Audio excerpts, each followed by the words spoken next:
Hey everybody, and welcome to another edition of NHL Connections Point Shots. I'm back again, but most importantly, Brendan Murphy, after a short hiatus, has returned from the dead. So, give him a round of applause for coming back. Alright, but let's dive right into it. So, first off, we'll rewind to episode 5 of Point Shots and our question of the day.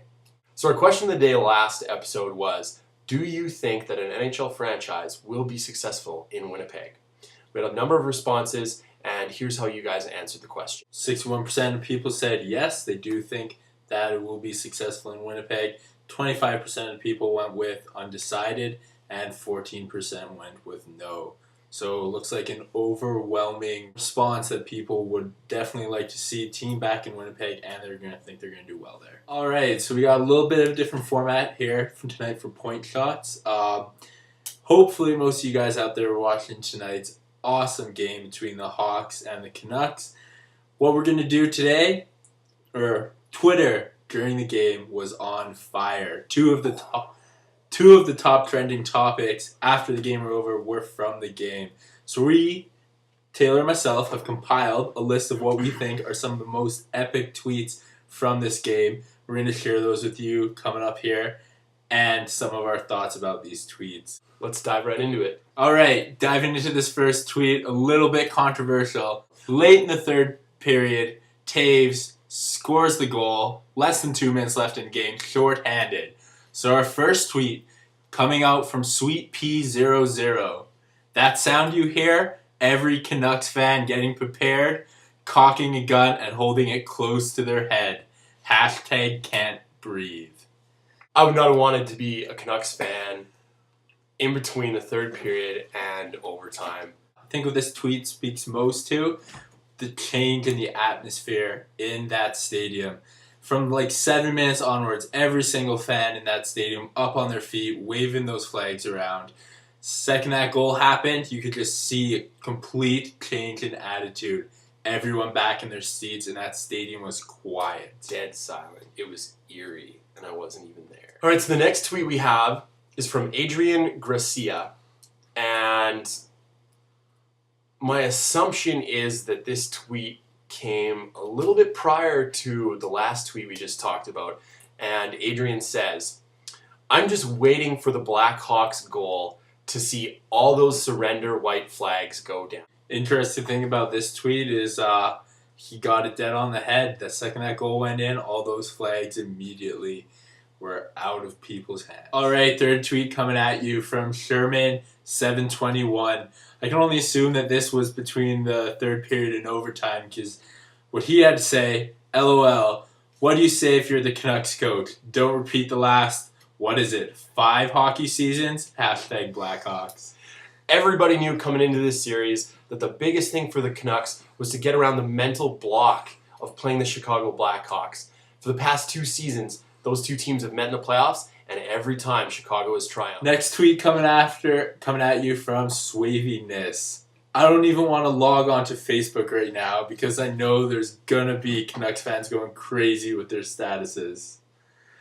I mean, what can you say here? Any hockey fan that logged on to Facebook after the game, like, that's all there was about. I'm sure in my top 100 things or whatever on Facebook, it was half about the Canucks. So, and you know what? To be fair, any fan in their right mind who's cheering for their team during the playoffs, their team advances, of course. First thing you're going to do is you're going to want to cheer, you're going to want to support your team. So, look at us here. We're talking about the tweets from the game. So, really goes to show you, social media, it's the way of the world these days. All right, so this next tweet comes from someone who was tweeting quite frequently over the course of the game tonight. One and only _D-man. Now, he had to say, I don't know what I appreciate more, the amount of joy Canucks fans are having, or how many anti-Nucks have become Nashville fans. Hashtag bandwagon. I think that one pretty much speaks for itself. All right, next tweet from 440. Remember, no rioting tonight. You got that, everybody? Various hashtags. For everybody that remembers, in 1994, when the Vancouver Canucks advanced to the Stanley Cup Finals and lost in Game 7 to the New York Rangers, the streets of Vancouver were filled with riots. Hopefully tonight Vancouver stays a little bit more calm, or at least, let's say, positive celebration. All right, so our next tweet comes from Juvie423, and she says, Crawford, you are a champion. Hashtag Hawks, hashtag NHL, hashtag playoffs. For anybody watching this series, I think it's safe to say whether you're a Canucks fan, a Hawks fan, or just a fan of the game, Corey Crawford stood on his head. So our next tweet is once again from Sweet P00. She was on the ball tweeting during the game and had a lot of good ones. So this next one is a little bit more, I would say, sensitive and sort of puts into perspective what playoff hockey is about. Sweet P said, somewhere, somehow, Luc Bourdon is smiling down on his pal Alex Burrows. Now, for those of you who don't remember, Luc Bourdon was a defenseman for the Vancouver Canucks, and unfortunately and tragically, he passed away a few years ago in a horrific motorcycle accident in Eastern Canada. So I'm sure for all the Canucks and family members of Luc Bourdon, this is a very special moment. All right, our next tweet from LJ Kulich. Taves, you played unreal. Kane, thanks for nothing. Camboli, you duster. Now my wings play the Sharks.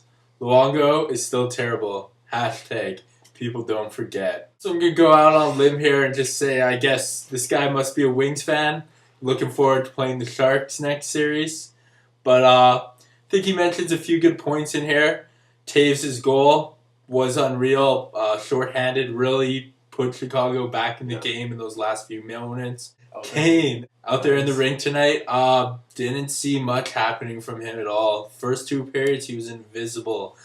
Feet weren't moving. There was a few huge rebounds off Luongo that if he had just been skating a little harder, he would have had some great opportunities, and that really hurt Chicago earlier in the game. Campoli, we got some good stuff coming up about him later, so we'll just hold on that for now. So here's an interesting tweet from Joe Yerdon, PhD, and he says, crazy gut feeling, Vancouver rolls now. I know a lot of people out there aren't giving the Nashville Predators a whole lot of credit. That's going to be the second round opponent for the Canucks. So interesting to see that people are already sort of counting the Preds out, but at the same time, perhaps it's just that they believe Vancouver has gotten over the hump and now will carry that momentum forward through the second round. All right. Now we're going to get into part of the show where if you are Chris Campoli, you really need to change the channel. First tweet from Christian Toll, and he says, hit the Stoli, Campoli. Down Goes Brown had this to say about Campoli's gaffe in overtime. Suggested Chicago headline, Brain Crampoli. I tell you, I'm really feeling for this guy right now. All right, next week, Real DHB. To all youth hockey players following me, use the board's glass always when clearing the D zone. It is the truth. Okay, our next tweet is from Joey Hurricane, and thank you, Joey. Someone finally showing Chris Campoli some love. I mean, this guy's gonna get hated on forever here. Anyways, Joey said, someone should hug Campoli. You win and lose as a team. And that is a very good point that he brings up. While it was Campoli's single act that cost Chicago the game in overtime, there was a whole slew of things over the course of regulation where Chicago could capitalize on a number of different scoring chances or possibly prevented the Canucks from their one early goal. So you win and lose as a team. Hockey is always revered for that. And I think Joey brings up a really great point here. All right, next tweet from Adam Williams, 87, a writer on NHL Connection, in fact. Gotta feel good for Luongo. I love the guy. And I think it's just in contrast to what some of the other tweets have said. I mean, although there is some people that are doubting Luongo's skill and what he can accomplish in this playoffs, I think that he can definitely bring it when it needs to be, and it'll be interesting to see how the rest of the playoffs works for him. Absolutely. I mean, Luongo's been nominated for the Vezina Trophy this year. Clearly in the regular season, his performance shows that he is an elite goaltender, and he just needs to, I think from most people's perspective, clamp down and bring his A game in the playoffs. And obviously there are people out there who are really, really pulling for the guy, which is good to see. Our next tweet is from Roberta CBS5, and Roberta had to say, watching NHL Stanley Cup playoff hockey every night is exhausting. 8 straight nights of games going into overtime. I'm beat. I think what Roberta says kind of speaks to what everybody's feeling right now. I know I am feeling exhausted at the end of all of these nights. Games are nerve-wracking. They're exciting. Leaves people on the edge of their seats, and realistically, that's how it should be. But also interesting to see this many games go into overtime makes for some really good playoff hockey. Absolutely. All right, our next tweet comes from Go Calgary Flames Go. That's a slap in the face for Canadians. Gold medal greater than winning first round of playoffs. If you saw the post-game interview with CBC, Luongo said something along the lines as he felt better than when he won the Olympic gold medal. And I mean, personally, when I heard that, I was in disbelief. I mean, we still are in the first round of playoffs, and you feel better than when you're representing your country on the world stage. And I think that's what this tweeter is getting at here. Just like, that is a lot of Canadians, I'm sure, were very disappointed in that comment tonight, because that really speaks to what Luongo's priorities are. And that's very disheartening coming from such a good player and someone that a lot of Canadians look up to. All right, one of our last tweets here for the night comes from Etchy Sketch. Playoff hockey. I can only assume that means much greater any other sports playoffs.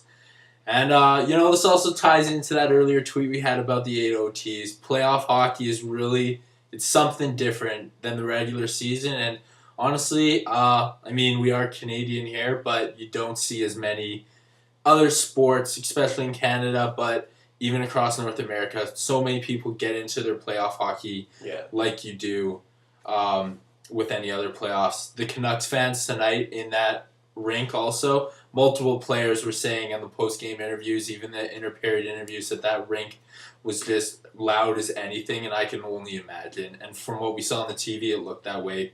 Fans are going crazy all the time. Playoffs is something that sets hockey apart, that's for sure. Our last tweet to close off the night here is from Jessica Redfield, and Jessica said, if you aren't an NHL fan, turn on Versus right now. Watch the Vancouver-Chicago game.